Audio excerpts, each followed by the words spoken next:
చౌరస్తాలోని HDFC బ్యాంక్లో ఒక గుర్తు తెలియని వ్యక్తి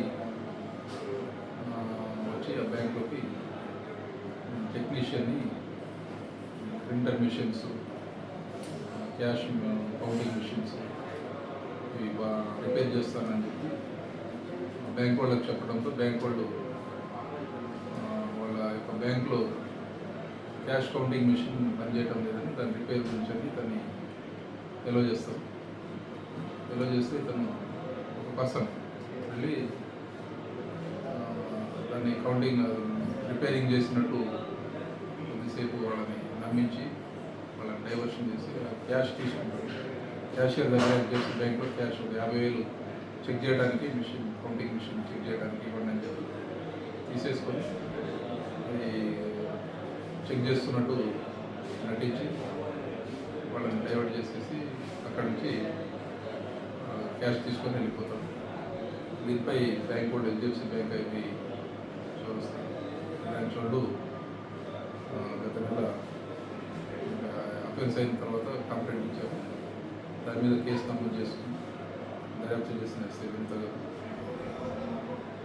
ఈరోజు అతన్ని మెదక్లో సంగారెడ్డిలో పట్టుకొని పోలీస్ స్టేషన్ తీసుకొచ్చి ఇక్కడ అరెస్ట్ చేసి విచారించగా ఇతని పేరు రోహిత్ బాబులాల్ ప్రకాష్ కాలే, తండ్రి పేరు ప్రకాష్ కాలే, వయసు 30 సంవత్సరాలు. వీళ్ళది నేటివ్ ప్లేస్ వచ్చేసి వని, యవత్మాల్ డిస్టిక్, హైదరాబాద్, మహారాష్ట్ర. కానీ ప్రజెంట్ ఇతను సూర్యనగర్ కాలనీ, మచ్చబొల్లారం, హైదరాబాద్లో ఉంటున్నాడు. ఇతను వీళ్ళ ఫాదర్ మదర్ వాళ్ళు ఇక్కడికే వచ్చి హైదరాబాద్లో సెటిల్ అయ్యారు, చనిపోయారు. వీళ్ళ ఫాదర్ గత 3 నెలల క్రితం చనిపోయాడు. వీళ్ళ అన్నయ్య కూడా ఈ టెక్నీషియన్గా ఈ వర్క్ అన్నది టెక్నీషియన్ వర్క్ వీళ్ళ పెద్ద అన్నయ్య దగ్గర నేర్చుకున్నాడు. ఆయన కూడా డిసీజ్తో చనిపోయాడు. సో ఇతను ఉన్న నాలెడ్జ్, టెక్నికల్ నాలెడ్జ్, పరిజ్ఞానంతో మెదక్లో కూడా ఒక క్రైమ్ చేసింది. అదేవిధంగా ఇక్కడ మంచిర్యాలలో చేసి ఆ డబ్బుల్ని తీసుకెళ్ళి వాళ్ళ నాన్న కార్యక్రమం, 3 నెలల కార్యక్రమానికి 30,000 ఖర్చు చేసుకుంటూ మిగతా 20,000 అతను సొంతంగా ఖర్చు పెట్టుకున్నాడు. సో ఈ విధంగా బ్యాంక్ వాళ్ళని మోసగించి డబ్బులు కాజేస్తున్న అతన్ని పట్టుకొచ్చి అరెస్ట్ చేసి రిమాండ్ చేయడం అయినది.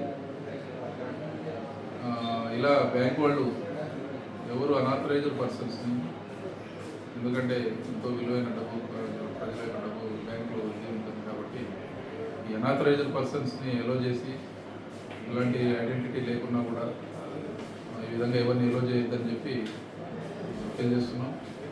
ఎవరైనా అనుమానాస్పదంగా ఇట్లా వస్తే ఇమ్మీడియట్లీ పోలీసులకు తెలియాలి తప్ప వాళ్ళకి ఎలాంటి వాళ్ళని ఐడెంటిటీ లేని వాళ్ళని బ్యాంకులోకి ఎలో చేసి ఈ విధంగా నేరాలకు పాల్పడేదని విజ్ఞప్తి చేస్తున్నాం. ఎవరైనా అనుమానాస్పద వ్యక్తులు బ్యాంకుల్లో కనుక తారసపడితే ఇమ్మీడియట్లీ పోలీసులకు సమాచారం ఇవ్వండి. ఎందుకంటే ఈ రోజున చాలా నేరాలు జరుగుతూ ఉన్నాయి ఇలాంటి. సో ఈరోజు ఇతన్ని అరెస్ట్ చేసి